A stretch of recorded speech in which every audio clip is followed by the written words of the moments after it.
What should you do with your tax refund if you're getting one? Well, here to talk with me about this is Haley Tolitsky from Cook Capital. Haley, welcome back. Hi, Bob. Thanks for having me. A pleasure to have you here. You've just written an article about this very topic for Retirement Daily. Care to walk us through it? Sounds great. To start off, I think a common misconception that I often hear or see is that it's a really great thing to receive a large refund each year.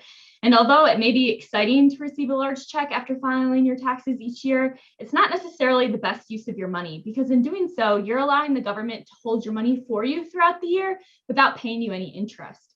So ideally, you kind of want to come close to breaking even. And so that means not owing a lot of taxes at tax season, but also not receiving a large refund either, because that's just going to allow you to put your money to work earlier on in the year.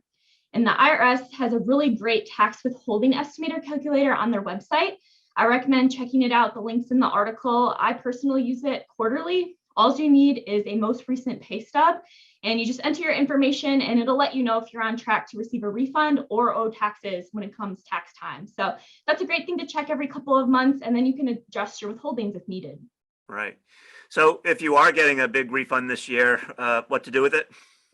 Yeah, so there's a lot of different things that you can do with it, but I think the biggest piece of financial advice that I can give is to make a plan for your money before it actually hits your bank account. That's just going to help keep you accountable to achieve your financial goals. And so basically, when it comes to your money, there's only three things you can really do with it. You can save it, you can spend it, or you can donate it. So how you want to allocate that is up to you, but I really recommend making a plan as soon as you know what your refund's going to be, dividing that money up and making a plan for it. So for example, if I was expecting a $2,000 refund, I might put $1,000 towards my emergency fund. I might invest $600 in my Roth IRA for retirement.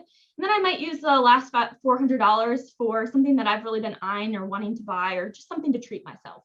Right. And you mentioned the three things that you could do with it, one of them being donating it to a cause, a special cause that you may have.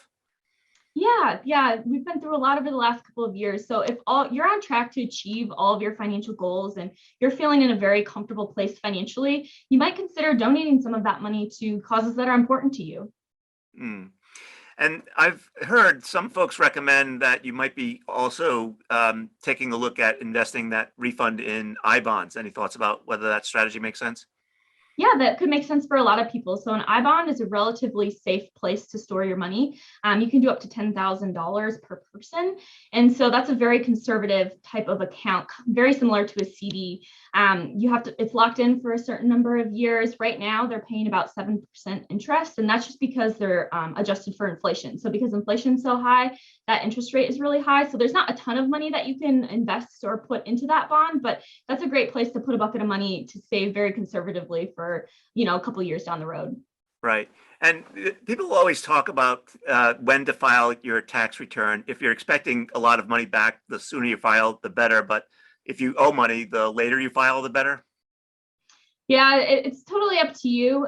You want to make sure that you receive all of your tax documents first. A mistake I see a lot of people making is they rush because they're really excited for that refund and they file, like that first day that you can. But especially if you have different brokerage accounts or retirement accounts that you're receiving distributions from, you want to make sure you receive all the tax documents. They usually come late February, sometimes even early March. So make sure that you receive all the documents before you file, so that way you don't have to amend your tax return later.